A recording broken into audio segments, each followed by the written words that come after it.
Hola, ¿qué tal? Es un gozo y un privilegio poder saludarte en una edición más de tu TCD Tiempo con Dios. Sé bienvenido. Este día vamos a comenzar el primer día del mes de septiembre y continuamos en este maravilloso primer libro de Crónicas. Este mes corresponde a los capítulos 15 al 29. Y el pasaje de hoy es primero de Crónicas, capítulo 15, versículos 1 al 15. El aprendizaje después del fracaso.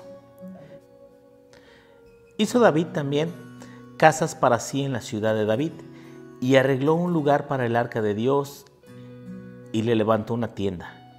Entonces dijo David: el arca de Dios no debe ser llevada sino por los levitas, porque ellos ha elegido Jehová para que lleven el arca de Jehová y le sirvan perpetuamente. Y congregó David a todo Israel en Jerusalén, para que pasasen el arca de Jehová a su lugar, el cual había preparado. Reunió también David a los hijos de Aarón y a los levitas, de los hijos de Coat, Uriel el principal y de sus hermanos 120. De los hijos de Merari, Asaías el principal y sus hermanos 220.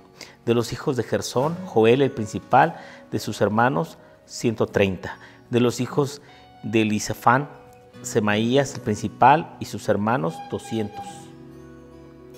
De los hijos de Hebrón, Eliel el principal y sus hermanos 80.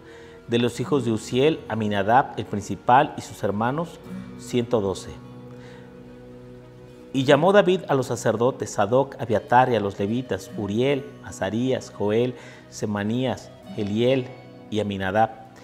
Y les dijo: vosotros que sois los principales padres de las familias de los levitas, santificaos, vosotros y vuestros hermanos, y pasad el arca de Jehová de Israel al lugar que le he preparado.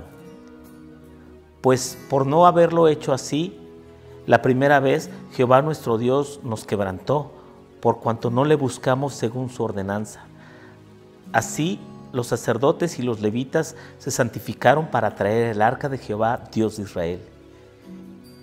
Y los hijos de los levitas trajeron el arca de Dios puesta sobre sus hombros en barras, como lo había mandado Moisés, conforme a la palabra de Jehová. David era un amante de la presencia de Dios. Y a pesar de haber fracasado en su primer intento de trasladar el arca de Dios de Kiriat Jearim a Jerusalén, no se conformó con el fracaso. Yo creo que todas las personas debemos aprender de los fracasos.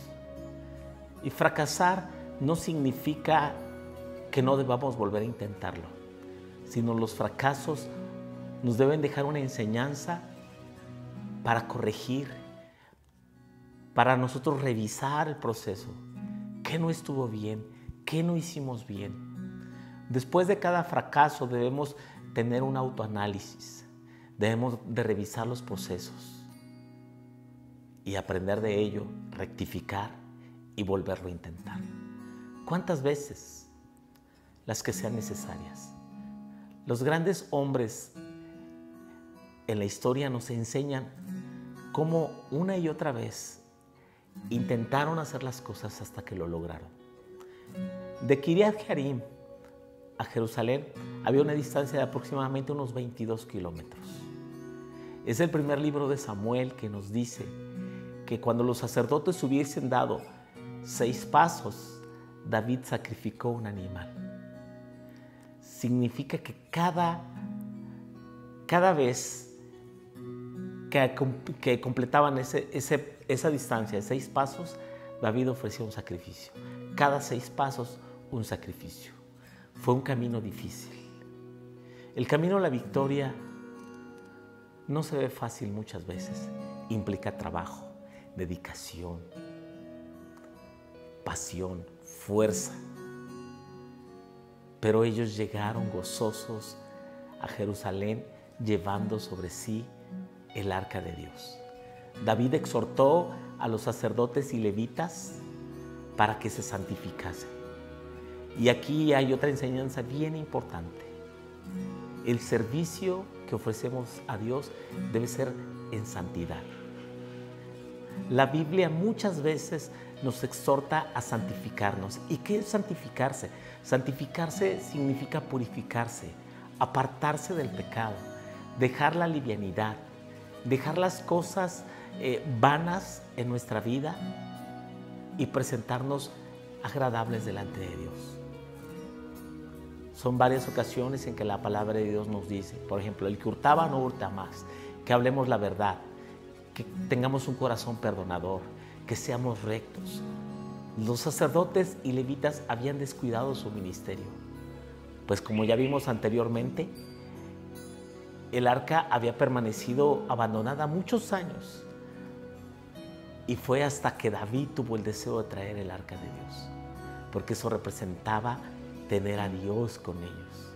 Simbolizaba que la presencia de Dios traería gozo, fuerza, bendición y grandes victorias sobre sus enemigos. Revisemos el proceso de nuestra vida, aquellos fracasos, aquellas cosas en que fracasamos y simplemente desistimos y ya no lo intentamos más. Hay personas que fracasaron en un negocio o fracasaron en una carrera. Hay personas que fracasaron incluso en un ministerio por algo que no hicieron bien, pero ya no lo volvieron a intentar. Dios desea levantar gente luchona, trabajadora, que le cree a Dios, que aprende de sus fracasos y que se dispone a hacer las cosas a la manera de Dios. Quizás la forma en que lo hicimos era a nuestra manera, sin consultar a Dios. Pero hoy tú le puedes decir, Señor, si tú me ayudas, quiero volver a intentarlo. Yo quisiera saber de aquellas personas que se vuelven a levantar, que dejan ese espíritu de derrota, ese desánimo y vuelven a intentarlo. No te desanimes.